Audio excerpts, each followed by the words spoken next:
Donc tout d'abord, j'aurais voulu rappeler quelques notions de vocabulaire. Quand on parle du programme RAC, on parle à la fois de la préhabilitation, dont vous a parlé largement Pascal Afonzi avant moi, du protocole de soins, du chemin clinique et de la surveillance post-opératoire. Le protocole correspond vraiment à l'ensemble des mesures techniques inhérentes à la RAC. Le chemin clinique, ça correspond vraiment à la distribution des rôles de chacun des acteurs de la RAC. L'implémentation, c'est vraiment la mise à place méthodologique d'un nouveau protocole de soins dans un service ou dans un établissement de santé. Et enfin, le plan d'action qui correspond au planning des différentes actions à mener dans un temps défini.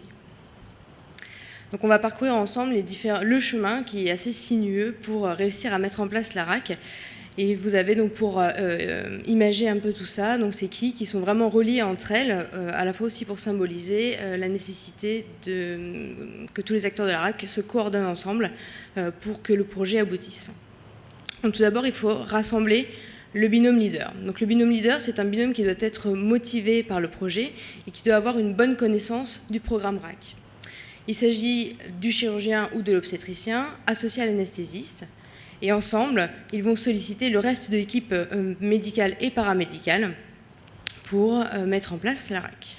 Quand on parle de l'implémentation, donc on a dit que c'était la mise en place méthodologique du projet, on doit se référer à plusieurs étapes. Donc si on prend les étapes qui ont été proposées, notamment par l'association GRACE, qui vous a été présentée tout à l'heure, elle nous propose un schéma en 5 étapes. Donc la première étape correspond à la revue de la littérature, donc c'est ce qu'on vous a proposé tout à l'heure, avec l'exposition des bénéfices de la RAC au niveau des patients, des soignants. Ensuite, on a une étape très importante qui correspond à l'autodiagnostic. L'autodiagnostic, c'est vraiment dire qu'est-ce qu'on fait déjà en rapport avec la RAC, qu'est-ce qu'il nous reste ensuite à faire. Et pour ça, vous allez ensuite rédiger votre plan d'action. Alors, comment rédiger le plan d'action ? On a dit que c'était le planning des missions à mettre en place dans un temps donné. Et pour cela, vous pouvez soit vous faire aider d'un soutien interne, alors ça peut être un attaché de recherche clinique ou éventuellement un adjoint administratif en fonction des organisations locales, mais vous pouvez aussi faire appel à un soutien externe. Alors, soit vous faites appel aux associations GRACE ou ERAS dont on vous a parlé, qui peuvent donc vous apporter en tout cas un soutien vraiment méthodologique, soit certaines agences régionales de santé proposent des vagues d'implémentation de la RAC. Alors, en quoi ça consiste en pratique ? Eh bien, elles vont mettre en commun des centres dits candidats, ce sont donc les centres qui souhaitent mettre en place la RAC, avec des centres référents qui, eux, soit ont déjà bien avancé la mise en place de la RAC, ou alors qui ont déjà mis en place la RAC depuis quelques années. L'objectif est de faire un espèce de parrainage entre les différentes équipes, de manière à partager les expériences et également partager la méthodologie. L'avantage aussi, c'est que les ARS peuvent vous mettre à disposition gratuitement un consultant externe qui va donc lui être chargé notamment de rédiger pour vous le plan d'action et donc de dynamiser la mise en place du projet. Un autre aspect aussi important est que certaines ARS proposent aussi un soutien financier, ce qui vous permet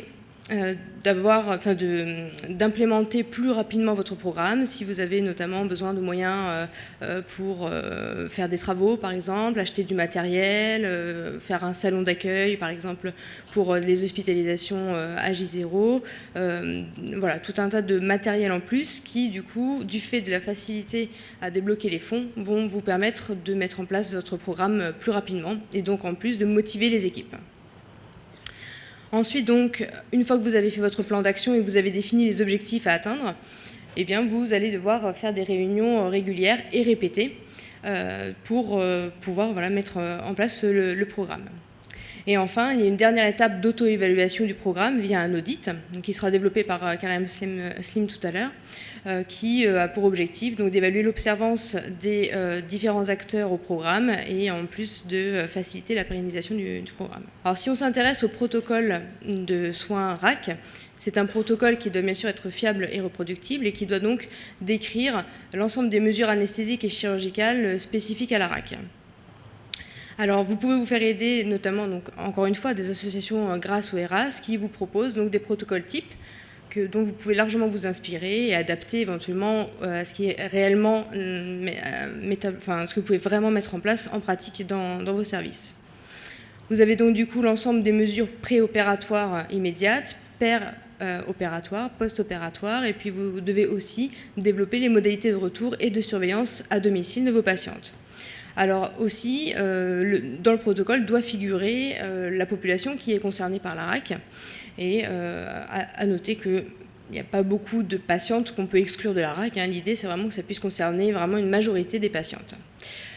Concernant les modalités de surveillance à domicile, vous avez plusieurs moyens qui peuvent exister. Ce sera développé un petit peu plus tard de la matinée, mais vous pouvez passer par des systèmes de SMS, d'applications mobiles ou de plateformes web qui assurent un lien vraiment entre l'hôpital et les patientes pour garantir la sécurité à domicile. L'idée, c'est que, que tous les corps de métier participent soit à la rédaction, soit au moins à la relecture du protocole pour que chacun se sente davantage concerné par la RAC et pour améliorer l'adhésion donc, de l'équipe à votre projet. Et lors de la rédaction du protocole, vous pouvez donc bien sûr vous rendre compte que les documents que vous utilisez de manière classique ne sont plus tout à fait adaptés, notamment pour la programmation de blocs opératoires. Vous pouvez être amené à rajouter une case RAC, par exemple, pour pouvoir un petit peu plus flécher vos patientes, qui ait une meilleure clarté au niveau de la programmation de blocs opératoires. Si on parle un peu plus de l'infirmière RAC, alors l'infirmière RAC, c'est une personne qui va avoir un rôle vraiment central dans la mise en place de la RAC. Cependant, il faut bien avoir notion qu'elle n'est pas forcément nécessaire au départ à la mise en place. C'est-à-dire que vous pouvez très bien commencer à amorcer les démarches et ne faire appel à elle, ou en tout cas, elle peut être à disposition finalement qu'après un certain délai, après que vous ayez amorcé les choses.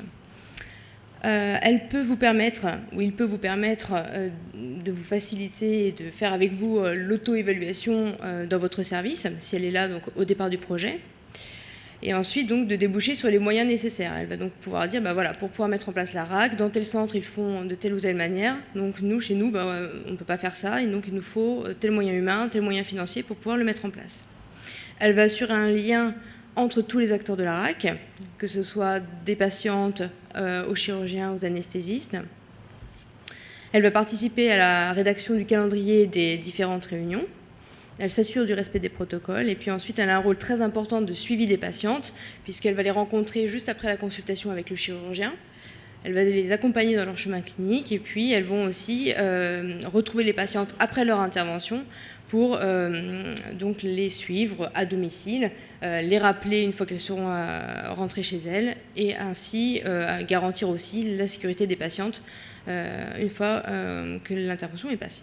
Alors, comment obtenir la motivation des soignants? Donc ça, c'est une des étapes qui est primordiale pour que le programme se mette en place dans votre service, mais ce n'est pas le plus facile, puisqu'il faut réussir à donner la bonne information à toute l'équipe. Donc, quand je dis toute l'équipe, ça part vraiment de la SH du service jusqu'à tout le personnel de bloc opératoire. L'idée, c'est vraiment de faire une première réunion d'information où vous allez exposer bien sûr les bénéfices donc selon tous les aspects de la RAC, et puis aussi de proposer déjà un plan d'action pour que les gens puissent déjà se projeter. Ensuite, une fois que vous aurez fait votre réunion d'information, il faut répéter les réunions autant que nécessaire. Donc là, Grace nous propose ce graphique d'implémentation où on fait une première réunion le premier mois. Ensuite, on la répète 3 mois plus tard, et puis on en refait une à M10, le temps de voir un petit peu ce qui a déjà pu être mis en place. Donc, de quoi allons-nous parler pendant ces réunions? On va parler bien sûr des avancées, ce qu'on a réussi à mettre en place, mais aussi des freins. Donc, toutes les difficultés que vous allez rencontrer au quotidien, avec donc les infirmières qui, depuis des années, travailleront de la même manière. Vous allez un petit peu perturber l'organisation locale.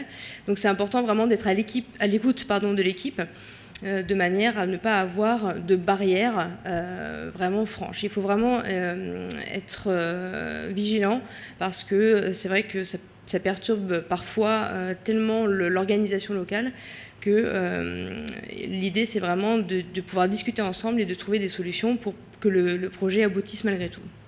Et une fois que vous avez résolu ces problèmes, eh bien, vous allez pouvoir représenter les nouveaux objectifs pour les mois à venir. Il existe aussi des formations, les MOOC, qui sont des formations en ligne, qui ont été créées par la PHM et l'IPC à Marseille, et il y en a également un qui a été fait à Paris à la PHP, qui sont des formations en ligne, et donc les soignants peuvent de chez eux se renseigner sur la RAC et améliorer leurs connaissances. Depuis septembre aussi 2019, un diplôme universitaire a été créé à Paris Descartes sur toute la médecine périopératoire. Donc ça comprend la réhabilitation améliorée, mais aussi la chirurgie ambulatoire. Et puis ensuite, bien sûr, vous pouvez vous-même créer une documentation et la délivrer aux collègues. Pour faciliter aussi la mise en place de la RAC, il est important de former un comité de pilotage RAC. Donc ça peut faire partie d'une des slides, on va dire, du plan d'action. Le comité de pilotage RAC, c'est un petit groupe de personnes qui vont donc discuter ensemble, surtout de l'aspect, on va dire, administratif et financier. Donc, qui va assister à ces réunions? Ce sera notamment le binôme leader avec l'anesthésiste et le chirurgien, le responsable de l'équipe paramédicale, donc souvent il s'agit du cadre ou de la cadre du service, qui va donc représenter l'ensemble de l'équipe paramédicale. L'infirmière de coordination RAC et donc les membres de l'administration, avec lesquels vous allez discuter des moyens humains dont vous avez besoin et aussi des moyens financiers pour éventuellement faire des travaux, acheter du matériel. Vous êtes obligé, dans la mesure où vous mettez en place ceci dans un établissement de santé, vous êtes obligé d'avoir bien sûr l'aval des administratifs. Et enfin, vous ne pouvez pas mettre en place la RAC si vos patientes ne sont pas aussi convaincues par le projet. L'idée, on l'a dit au cours du premier diapo, c'est que les patientes deviennent vraiment actrices de leur prise en charge. Donc si elles se sentent complètement concernées, eh bien, on aura vraiment une meilleure observance dans le cadre du protocole et de leur chemin clinique. Un autre point important, c'est la notion de médecine de ville, c'est-à-dire que vous devez aussi informer les médecins généralistes en ville de manière à ce que vous puissiez diminuer leurs craintes et leurs inquiétudes quant à un retour notamment précoce à domicile. C'est important qu'ils aient aussi la bonne information de manière à pouvoir rassurer les patientes quand elles vont leur parler de la RAC, qu'ils sachent de quoi il s'agit et puis qu'ils puissent aller également dans le même sens que vous pour améliorer aussi l'adhésion de vos patientes. Alors, comment est-ce qu'on peut informer les patientes? On a divers moyens, en discutant simplement avec elles, en leur donnant des documents. Il y a de nombreux sites internet maintenant sur lesquels on trouve beaucoup d'informations.